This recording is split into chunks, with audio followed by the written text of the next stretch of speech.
Dans de nombreux pays d'Asie, aujourd'hui même, on célèbre les fêtes du Tet, qui ne sont autres que le Nouvel An chinois. En France, ils sont au moins 100 000 à célébrer cet anniversaire. C'est que notre pays, il faut savoir, accueille chaque mois 5 à 700 réfugiés asiatiques. Alors Hervé Brusigny et Jean-Claude Lédin ont suivi un groupe de réfugiés dès leur arrivée en France, et cela après bien des turpitudes. Ce reportage, il va vous permettre de mieux comprendre comment ces hommes et ces femmes s'acclimatent à leur nouvelle terre d'asile et surtout comment ils s'installent et s'entraident. Au 4e stop, il sera exactement sortie d'aéroport, nouveau couloir et nouvel autobus.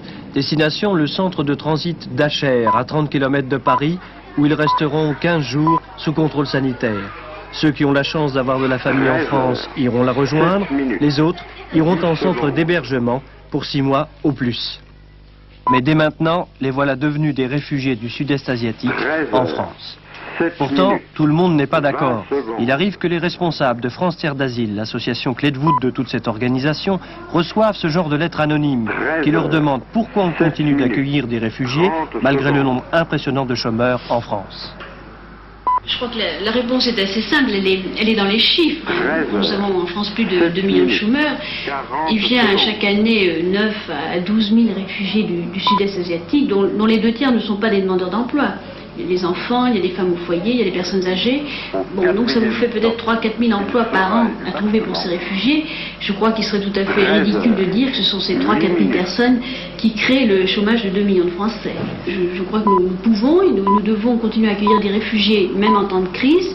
Mais il est certain que l'on doit être plus attentif et peut-être observer certaines limites.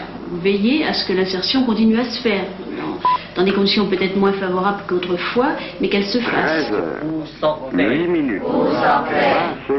L'insertion, ce sont les réfugiés qui le plus souvent la prennent directement en main. À l'association des résidents en France d'origine chinoise, ils sont 50, entassés dans une salle prévue pour 10 personnes, à tenter d'apprendre le français. Officiellement, ils sont de nationalité cambodgienne ou vietnamienne, mais leur condition de réfugiés leur a fait redécouvrir leur identité chinoise, à tel point qu'ils forment désormais un groupe distinct, enseignant à leurs enfants nés en France la langue et l'écriture chinoise. Le rôle de ces associations est capital, surtout en matière d'emploi. Elles servent de boîte à lettres, voire de distributeurs de travail pour les réfugiés en confection, restauration ou épicerie. En vendant des produits chinois made in France, on y gagne entre 2 000 et 3 000 francs sous la tutelle d'un patron arrivé là bien avant. Mais dans les tours du 13e, des problèmes ont commencé d'apparaître. D'abord une mafia chinoise avec salle de jeu et atelier de confection clandestins. Et puis surtout, la surpopulation. Les habitants du quartier sont à plus de 50% des Asiatiques. Ils sont donc partis à la conquête des 19 et 20e arrondissements. Les magasins y liquident leur stock, rachetés par ceux qu'on appelle ici indifféremment des Chinois. Je ne sais pas si vous avez été des fois en Algérie ou autre chose, un nuage de sopel qui s'abat comme ça, hop, plus rien. 12 commerces qui ont changé le 1er janvier. Sans bruit, sans un homme.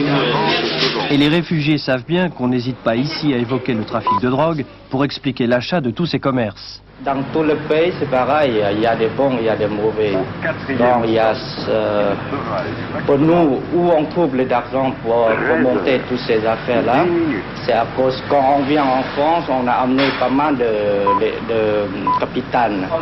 Et aussi, on trouvait par la banque ou soit par notre famille. Et c'est bien là le plus étonnant, cette solidarité de tous les instants qui lie l'ensemble des réfugiés jusqu'à en faire un véritable réseau. Bref, de quoi constituer le futur empire de Belleville, même si quelques mètres plus bas, il y a la communauté maghrébine de Paris.